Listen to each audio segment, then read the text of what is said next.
ને ભગવાનનું સ્મરણ તો ક્યાં, જે જન્મ જન્મમાં સ્ત્રી પુરુષો એકાબીજાને મળતા જ આવ્યા. કઈ 84 લાખ યોનિઓમાં કઈ એવી યોનિ છે કે જ્યાં પુરુષને સ્ત્રી ન મળી હોય અને સ્ત્રીને પુરુષ ના મળ્યા હોય? જન્મો જન્મથી જીવ આજ કરતો આવ્યો છે. એક મનુષ્ય જન્મ છે કે કાંઈક સંયમી જીવન જીવી ઈશ્વરની આરાધના કરી અને આ ભવસાગરની પાર થાય. ભણાવડવા આ જન્મમાં પણ નો કરવાના ધંધા કર્યા કરે. બહુ સરસ લખ્યું.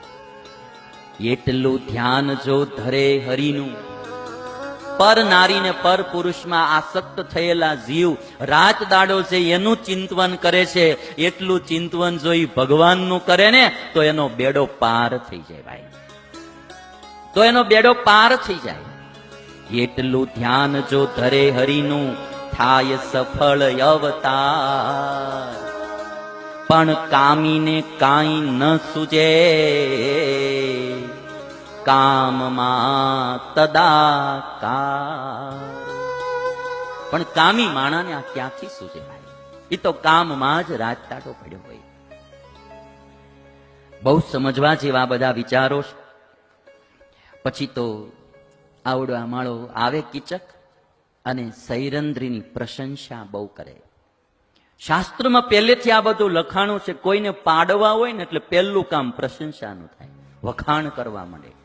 અને નારી જાતિનો આ એક માઇનસ પોઈન્ટ છે કે કોઈ એના રૂપના કે એના વસ્ત્રોના કે વખાણ કરે ને એટલે તરત એમાં ડગી જાય છે.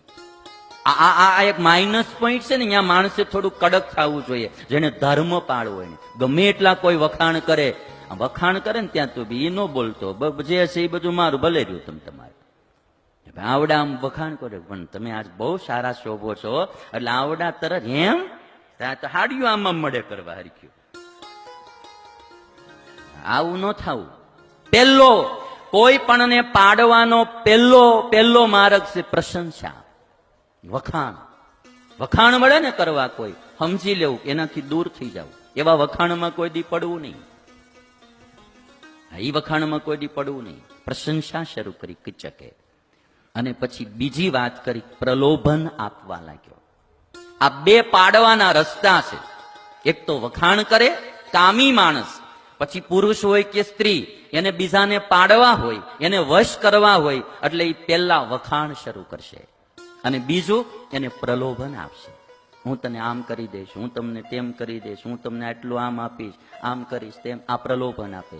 આ બે ચીજમાં માણસે સાવધાન થઈ જવું. આ સ્વામિનારાયણ સંપ્રદાય એ એકદમ બ્રહ્મચર્ય વ્રત ઉપર ભાર દેનારો છે ભાઈ. તમે આજ પરોક્ષના બધા અમુક વસ્તુઓ જો ત્યારે સ્વામિનારાયણ ભગવાને 200 વર્ષ પહેલા અમારા સાધુ માટે સ્વામિનારાયણ ભગવાન 7 વર્ષ વનમાં ફર્યા, તીર્થોમાં અમુક જગ્યાએ જે વ્યભિચારો થતા જોયા. અમુક પૂજારીઓ, અમુક મહંતો જે ખરાબ ધંધા કરતા મહારાજે નિહાળ્યું અને એટલા માટે સ્વામિનારાયણ ભગવાને આ સંપ્રદાયમાં એવી પ્રથા બાંધી દીધી. સ્ત્રી પુરુષોની સભા નોખી અને જ્યાં અમારા ત્યાગી સાધુ રહેતા હોય એના આશ્રમમાં કોઈ પણ નારીનો પ્રવેશ જ ન થાય.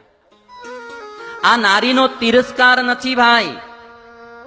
ઘણા લોકો આને બી ગલત રીતે મિસઅન્ડરસ્ટેન્ડિંગ કરે છે. આ નારીનું અપમાન કે નારીનો તિરસ્કાર નથી, આ ધર્મની રક્ષાનો ઉપાય છે. ઘણા વળી પાછા એમાં વાયડાયું કરે. સિદ્ધ થઈ ગયા હોય એને વળી સ્ત્રી પુરુષનો ભેદ શું હોય? ભાઈ આ સતયુગ નથી ગગા, આ કળયુગ છે. સ્થિતિને પામી ગયા હોય એને વળી સ્ત્રી પુરુષનું શું હોય? સુખદેવજી મહારાજની જેમ રહેવું જોઈએ. લે,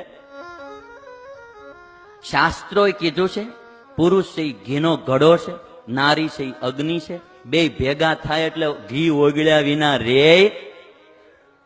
એટલે સેટું રહેવું, નિયમમાં રહેવું. અને કદાચ કોઈ સ્થિતિને પામી ગયો હોય એને કદાચ સ્ત્રી પુરુષનું ભાન ના હોય સુખદેવની જેમ, તો પણ લોકોના હિત માટે એને નિયમમાં રહેવું પડે.